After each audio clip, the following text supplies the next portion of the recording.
17 सितंबर को भाइयों NA-120 में एक मार्का होना है। ये मार्का तहरीक इंसाफ और PMLN के दरमियान नहीं है, ये हक और बातिल के दरमियान।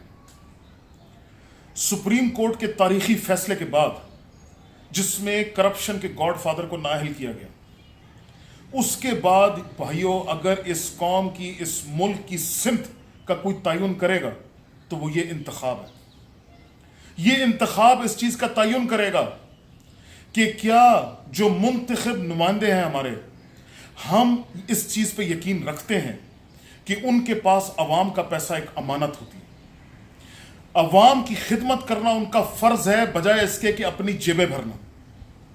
जिस तरीके से ये करप्शन के गॉडफादर एक्सपोज हुए, इस वक्त वो अपनी आखिरी उम्मीद लगा के बैठे हैं कि चूंकि ये इस अवाम के अंदर शऊर नहीं और इस अवाम के लिए करप्शन मसला ही नहीं, और हम जितना चाहें मासूम शक्ल बना के, बीमारियों के वास्ते दे के, दरबारों पे हाजिरियां दे के हम इनको बेवकूफ बना सकते हैं और फिर मनसब पे आकर बैठ जाएंगे और इनको हम गुलाम बनाए रखेंगे।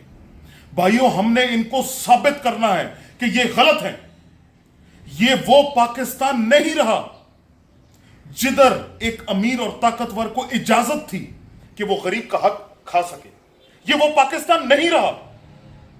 ये नया पाकिस्तान है, एक ऐसा पाकिस्तान है जहां अवाम के नुमाइंदों का से पूछा जाएगा कि जो वो फैसले ले रहे हैं इसमें अवाम का फायदा कहां है, क्यों हुक्मरानों और ताकतवर की तिजोरियां भर रही हैं और गरीब उसका कोई पुरसाने हाल नहीं है। साफ पानी, तालीम, सेहत के लिए तरस गया वो। तो भाइयों, ये जो मार्का है NA-120 का, ये हक और बातिल का मार्का है। हमने साबित करना है कि जो सुप्रीम कोर्ट ने फैसला दिया इन करप्शन के गॉडफादर मास्टर्स के खिलाफ, हम सुप्रीम कोर्ट के साथ खड़े हैं।